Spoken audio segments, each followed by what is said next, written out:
ሶ በዚህኛው ደግሞ ሶስተኛው የፋይናንሻል አናላይሲስ አይነት በጣም ጠቃሚ የሆነ ኢትዮጵያ ውስጥ በደንብ በቢዝነሳችን አፕሊካብል የሆነው የአናላይሲስ ወይም የትንተና አይነት ታርጌት ቨርስስ አክቹዋልስ አናላይሲስ ይባላል ማለት ነው።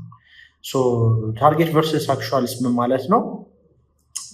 አንድ ካምፓኒ ላይ ድርጅታችን ላይ ጎሎች እናወጣለን ወይም ደግሞ አላማዎች እናወጣለን። የሴልስ ሊሆን ይችላል፣ የመሳሰሉት በደንብ በዝርዝር እናያቸዋለን። ፖይንቱ ምንድን ነው? ከምናወጣው ታርጌት አንጻር አክቹዋሊ ፐርፎርም ደግሞ የምናደርግበት ቁጥሮች አሉ። ሁለቱን የምናነጻጽርበትና በዛ ንጽጽር መሰረት ደግሞ ውሳኔ የምንወስንበት የትንተና ወር ደግሞ የፋይናንሻል አናላይሲስ አይነት ነው። ይህ ታርጌት ቨርሰስ አክቹዋልስ አናላይሲስ በርካታ ጥቅሞች አሉት። አንደኛ ነገር ፐርፎርማንሳችንን በደንብ እንድንገመግም ይረዳናል። ምን ማለት ነው? ምን አይነት አካሄድ ላይ እንዳለን፣ ቢዝነሱ ጥሩ እየሄደ ነው ኦር አይደለም የሚለውን ነገር በደንብ እናይበታለን። ከዛ በተጨማሪ ደግሞ የታርጌት ቨርሰስ አክቹዋልስ አናላይሲስ የድርጅታችን ውስጥ ማን ጉድለቶች እንደፈጠረ፣ ማን ጥሩ ጎኖች እንዳሉት፣ ማን ምን ማሻሻል እንዳለበት በየዲፓርትመንቱ ከፋፍለን ልናይም እንችላለን ማለት ነው። ታርጌት ቨርሰስ አክቹዋልስ እንደዚህ አይነት ቤኔፊቶች አሉት። በጊዜው ቀደም ብለን ታርጌት ቨርሰስ አክቹዋልስ አናላይሲስ የምንሰራ ከሆነ ከስር እንትናችንን እናስተካክላለን፣ አካሄዳችንን ኮርሳችንን እናስተካክላለን። ከስር መሰራት ያለበት ነገር ነው። ስፔሻሊ አሁን እኛም ባዘጋጀነው ቴምፕሌት መሰረት እዚህ ጋር እንደ አክሰስ ያላችሁ በየሳምንቱ መሰራት ያለበት የትንተና አይነት ነው። ለምን 6 ወር መጠበቅ የለብንም። ቢዝነሳችን ላይ ፋይናንሱን ገምግመን ነገሮችን ለማስተካከል ዊክ ባይ ዊክ የምንጠብቀው ነገር ካለ፣ የምንጠብቀው እድገት ካለ ካላየነው ቶሎ ኢምፕሩቭመንት ወይም ደግሞ ፕላናችንን መቀየር ሊኖርብን ይችላል ማለት ነው። በእርግጥ አንዳንዴ ጊዜ ማየት ጊዜ እንትን የሚልልን ነገሮች አሉ። ታይም ዊል ቴል ይባላል አይደለም? ማለት ነገሮችን በቂ ጊዜ ሰጥተናቸው ሪዘልቱ ትሩ ታይም የሚመጡ ነገሮች አሉ። ነገር ግን ሲምፕል ነገሮች ላይ ለምሳሌ የሴልስ ላይ ሊሆን ይችላል፣ ደግሞ የኮስት ከቲንግ ሊሆን ይችላል። ኮር የሚባሉ ያን ያህል ጊዜ ለማየት በደንብ ሪዘልቱን ደግሞ ጊዜ የማይፈጁ ነገሮችን በየሳምንቱ ትራክ ብናደርጋቸውና ታርጌት ቨርሰስ አክቹዋልስ አናላይሲስ ከሰራ የተሻለ ድርጅታችን የተሻለ ፖዚሽን ላይ ይኖራል ማለት ነው። በዋነኝነት አምስት የታርጌት ቨርሰስ አክቹዋልስ አናላይሲስ አይነቶች ሊሰሩ ይችላሉ። አንደኛ የሬቨኒው ታርጌት ቨርሰስ አክቹዋልስ ሊሰራ ይችላል። የሬቨኒው ማለት ከገቢ አንጻር ያለ ታርጌት ቨርሰስ አክቹዋልስ አናላይሲስ ማለት ነው። ይህ ምንድን ነው? የገቢ ጎል አለን፣ ይህን ያህል ሬቨኒው ማግኘት እፈልጋለሁ የምንልበት። ከዛ በተጨማሪ ደግሞ የገቢ ጎል አለን። ከዛ በተጨማሪ ደግሞ የገቢ ደግሞ አክቹዋል አለ። የእሱን አናላይሲስ ልንሰራ እንችላለን። ሁለተኛ እዚህ ጋር እንደሚለው የኮስት ታርጌት ቨርሰስ አክቹዋል ታርጌትስ የሚል አክቹዋል ኮስትስ የሚል ደግሞ አለ። ኮስት ከመቀነስ አንጻር ሊሆን ይችላል፣ ኮስት ሚኒማል ከማድረግ አንጻር ሊሆን ይችላል። የእሱ አናላይሲስ ልንሰራ እንችላለን። በቂ ኮስታችን በደንብ ኮንትሮል አድርገናል ወይስ በዝቶብናል የሚለውን ነገር ልናይ እንችላለን ማለት ነው። በሶስተኛ ደረጃ የፕሮፊት ታርጌትስ ቨርሰስ አክቹዋል ፕሮፊትስ፣ የትርፍ ደግሞ ጎል ሊኖረን ይችላል። በዚህ ወር 100 ሺህ ብር ላተርፍ እፈልጋለሁ፣ 500 ሺህ ላተርፍ እፈልጋለሁ ብለን አክቹዋሊ ደግሞ የምን ካልኩሌት እናደርጋለን ያተረፍነውን አማውንት። የፕሮፊት ታርጌት ቨርሰስ አክቹዋልስ ደግሞ እሱ ነው። በአራተኛ ምን አለ? የካሽ ፍሎ ታርጌት እና አክቹዋል ካሽ ፍሎ ደግሞ አለ። ከካሽ አንጻር በቂ ኮሌክሽኖች ሜክ አድርጌ እነዚህ ኮሌክሽኖች መጨረሻ ላይ እጅ ላይ ይህን ያህል ገንዘብ እንዲኖረኝ ያደርገኛል የሚል ጎል ልናወጣ እንችላለን። ከዛም በኋላ ደግሞ አክቹዋሊ ኮሌክት የምናደርገው ካሽ ደግሞ አለ። ዛትስ ዋን አናላይሲስ። በአምስተኛ ከዛ ምን አለ? የኢንቬንቶሪ ተርኖቨር ታርጌትስ ኤንድ አክቹዋል ኢንቬንቶሪ ተርኖቨር ሲሆን በደንብ ኤክስፓንድ እናደርግባታለን ቀጣዮቹ የትንተና አይነቶች ላይ። ምንድን ነው ይሄ ማለት ነው? ያለኝን ስቶክ ምን ያህል አገለባብጫለሁ ማለት ነው። ገንዘብ ማገላበጥ ሲባል እንግዲህ እንሰማለን አይደለም? በንግድ ዓለም ፖይንቱ ምንድን ነው? ቶሎ ስቶክ ገዝተን ከዛም በኋላ ሽጠን ቶሎ ገንዘባችንን ኮሌክት አድርገን ድጋሚ ስቶክ የምንገዛበት ተርን ሳይክሏ ማለት ነው። ኢንቬንቶሪ ተርኖቨር ማለት ቤዚክሊ ይሄ ነው።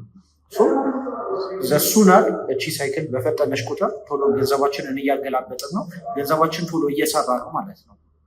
አዋጪ ስራ ብዙ ጊዜ የሚታየው በዚህ ትርፋችንን ይዘን ግን ኢንቬንቶሪው እንደዚህ እየተገላበጠ ሲመጣ ሞር ፕሮፊት እያከማቸን ነው ማለት ነው። ቶሎ ከስር ከስር ፕሮፊት ኮሌክት እያደረግን ነው ማለት ነው። የኢንቬንቶሪ ተርኖቨር ታርጌትም ይሄ ነው። ስንቴ በአንድ ወር ውስጥ አሁን ለምሳሌ 4 ጊዜ በየሳምንቱ ሮ ማቴሪያል ገዝቼ አምርቼ እሸጣለሁ ልንል እንችላለን። 100 ኪሎ 400 ኪሎ በአንድ ወር ውስጥ ለማስወጣት እና ደግሞ በሱ መሰረት ገቢ ለማግኘት ፕላን አድርገን ሊሆን ይችላል። ከዛ አክቹዋሊ ደግሞ 500 ሊሆን ይችላል። ከዛ እንደዚህ ያደረገ ወር ደግሞ ከዛ በታች ሊሆን ይችላል።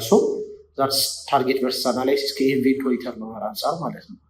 አሁን ለምሳሌ በኤግዛምፕል ስናየው አሁን ታርጌት ቨርሰስ አክቹዋል አናላይሲስ ቴምፕሌቱ ኤክሴል ቴምፕሌቱ ላይም ደግሞ ስታዩት ምንድነው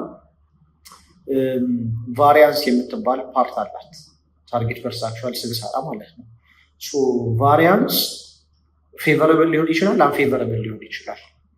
ፌቨረብል ኦር አንፌቨረብል ነው ማለት ነው ሲምፕሊ የምንፈልገው ሪዘልት አግኝተናል ወይስ የማንፈልገው ሪዘልት ያገኘ ነው የሚለውን ነገር እንገመግምበታለን ማለት ነው። በጣም ሲምፕል የሆነ ኮንሰፕት ነው፣ ማቀናነስ ነው። አሁን ለምሳሌ የዚህን ካምፓኒ ታርጌት ቨርሰስ አክቹዋል እስካየን ወሩ ወር ደግሞ አመቱ ሲጀመር ይህ ካምፓኒ ታርጌቱ 5 ሚሊዮን ብር ገቢ የማግኘት ነው እዚህ ጋር እንደሚያሳየው። ኮስት ኦፍ ጉድስ ደግሞ ይህንን 5 ሚሊዮን ብር ለማግኘት 2.5 ሚሊዮን ብር አወጣለሁ ብሎ በጀት አውጥቷል ማለት ነው። ስለዚህ የሬቨኒው ታርጌቱ ይሄ ነው፣ የኮስት ታርጌቱ ይሄ ነው። ከዚ የኦፕሬቲንግ ኤክስፔንሱ ደግሞ 1.2 ሚሊዮን ብር በኦፕሬሽናል ኤክስፔንሶች አወጣለሁ ብሎ የተዘጋጀው ይሄ ድርጅት። ከዛ በኢንተረስት እና በታክሶች 200 ሺህ ብር አወጣለሁ ብሎ ተዘጋጅቷል። መጨረሻ ላይ 1.1 ሚሊዮን ብር ትርፍ አገኛለሁ ብሎ በጀት ያደረገው ፕላን ያደረገው። ኦል ዚስ በስተግራ ያሉት ታርጌቶቹ ናቸው ማለት ነው። ከዛ በኋላ አክቹዋሊ አመቱ አለቀ ወይ ደግሞ ወሩ አለቀ። አክቹዋል ዳታውን ደግሞ ይሰበስበዋል። ቤዝድ ኦን ዛት ምን ደረጃ ላይ እንዳለ ደግሞ ያውቃል ማለት ነው። አክቹዋል ፐርፎርማንሱ ከሬቨኒው አንጻር ስንት ነው የሚለው 4.2 ሚሊዮን ይላል። አሁን እዚህ ጋር ቫሪያንሱን ስታዩት ማይነስ 800 ሺህ ብር ይላል። ከዛም በኋላ ቫሪያንስ ፐርሰንቴጁ ደግሞ ማይነስ 16% ይላል። አሁን ለምሳሌ ብዙ ጊዜ የትላልቅ ካምፓኒዎች እንደ ቴሌ፣ ንግድ ባንክ፣ የአዋሽ ባንክ ትላልቅ ኮርፖሬሽን የሚባሉ ስፔሻሊ በአይኤፍአርኤስ ስታንዳርድ የሚመሩ እና የአክሲዮን ማህበሮች ለሼር ሆልደሮቻቸው በየአመቱ የፐርፎርማንስ ሪፖርት ማቅረብ አለባቸው። ይፋም ተደርጓል። ኦንላይንም ልታገኙ ትችላላችሁ እና እንደዚህ አይነት ሪፖርቶች ልታገኙ ትችላላችሁ። ሞር ዲቴይል ሆኖ ግን ቤዚክሊ እቺ አይነት ኢንፎርሜሽን ያላት ማለት ነው። ጎላችን ይሄ ነበረ። በ50% በላይ ቫሪያንስ አለው። ቫሪያንስ ማለት ከጠበቅነው በላይ በ50% አድገናል ምናምን እያሉ ሪፖርቶች ያቀርባሉ ማለት ነው። አሁን እቺ ሲምፕለር ቨርዥን ነች እዚች ጋር ያላቸው። አሁን ይህ ምንድን ነው? ጎሉ 5 ሚሊዮን ነበር የዚህ ድርጅት፣ አክቹዋል ደግሞ 4.2 ሚሊዮን። ስለዚህ ከጠበቀው በ16% ወርዷል ማለት ነው። ለምን? ኔጌቲቭ 800 ሺህ ብር ቫሪያንስ ያሳየናል። ቫሪያንሷ ምንድነች? ቤዚክሊ 5 ሚሊዮን ዘ ታርጌት ማይነስ ዘ አክቹዋል ማይነስ ዘ ታርጌት ስናደርገው ቫሪያንሳችንን እናገኛለን። በዚህ ኬዝ አክቹዋሉ ስንት ነው? 4.2 ሚሊዮን ሲቀነስ በ5 ሚሊዮን ስናደርገው ማይነስ 800 ሺህ እናደርገዋለን ማለት ነው፣ ይመጣል። ስለዚህ ማይነስ 800 ሺህ ደግሞ እቺ ወደ ፐርሰንቴጅ ሴም ካልኩሌሽን ስንጠቀም ማይነስ 16% ብሎ ያሳየናል ማለት ነው። አንድ ታርጌት ቨርሰስ አክቹዋል አናላይሲሶች ስንሰራ ይህንን ይመስላል። ሌላ ቫሪያንስ አሁን እዚህ ጋር ስንሰራ የኮስቱ ላይ ደግሞ እንምጣ። ታርጌቱ ስንት ነበር? 2.5 ሚሊዮን። አክቹዋሊ ስንት ነገኘ? 2.6 ሚሊዮን ያወጣው ማለት ነው ኮስቱ። ስለዚህ ቫሪያንስ እንዴት ነው ካልኩሌት የሚደረገው? አክቹዋል ሲቀነስ ታርጌት ፕላስ 100 ሺህ ብር። ስለዚህ ይሄም መጥፎ ነው አይደለም? ቢኮዝ የበጀተው 2.5 ሚሊዮን ብር ነው። በ100 ሺህ ብር ቫሪያንስ አድጎበታል። ስለዚህ ከጠበቀው በላይ በ4% ወጪ አውጥቷል ማለት ነው። እዚህ ጋር እንደምታዩት 100,000 ብር ኤክስትራ አውጥቷል በኮስቱ ማለት ነው። ፕላስ 4% ቫሪያንስ። ይሄም አንፌቨረብል፣ የመጀመሪያው አንፌቨረብል ነው እንደምናየው ከጠበቅነው በታች ስለሆነ ገቢያችን፣ ይሄም ከጠበቅነው በላይ ሆኖ ወጫችን፣ ስለዚህ ይሄም አንፌቨረብል ነው ማለት ነው። ሶስተኛው ላይም ሴም ቲንግ ታርጌት 1.2 ሚሊዮን ነበረ፣ አክቹዋል ደግሞ ያመጣሁት 1.5 ሚሊዮን ነው። ስለዚህ በ300,000 ብር አድጎብኛል which means በ25% ከጠበቅኩት በላይ አውጥቻለሁ ማለት ነው። አንፌቨረብል ነው። ኢንተረስት ኤንድ ታክስስ ላይ 50,000 ብር ኤክስትራ ከፍያለሁ ከጠበቅኩት በላይ፣ ይሄም አንፌቨረብል ነው። በ25% ከጠበቅኩት በላይ ቫሪያንስ አለው ማለት ነው። ኔት ፕሮፊቴም ከዛም በኋላ መጨረሻ ላይ ስናየው 750,000 ያተረፍኩት፣ ስለዚህ ማይነስ 350,000 ብር ይሆናል ቫሪያንሱ ማለት ነው። ይሄ ምንድነው? አንፌቨረብል ነው ቢኮዝ ከጠበቅኩት በታች በ31.8% ወርጃለሁ ፕሮፊቴ ላይ ማለት ነው። ታርጌት ቨርሰስ አክቹዋልስ አናላይሲስ በዚህ ነው የምንገመግመው። አክቹዋሉ ከታርጌት ሲያድግ ፖዘቲቭ ቫሪያንሶች ነው የሚባሉት። አክቹዋል ከታርጌቶቹ ደግሞ ሲቀንሱ ኔጌቲቭ ቫሪያንስ ናቸው ማለት ነው። ነገር ግን ኔጌቲቭ ሆነ ፖዚቲቭ ዋናው ፖይንቱ ነው። ከጎላችን አንጻር ምን አይነት ፐርፎርማንስ አምጥተናል የሚለውን ነገር በደንብ እናይበታለን፣ በደንብ እንገመግምበታለን ማለት ነው። ስለዚህ ታርጌት ቨርሰስ አክቹዋልስ አናላይሲስ በደንብ ኤቭሪ ዊክ ብሬክዳውን እያደረጋችሁ ልትሰሩት የምንመክረው ሪኮመንድ የምናደርገው የትንተና አይነት ነው። በጣም ጠቃሚ ነው። ይሄንን ይመስላል። ቴምፕሌቱንም ደግሞ በደንብ ተጠቀሙ።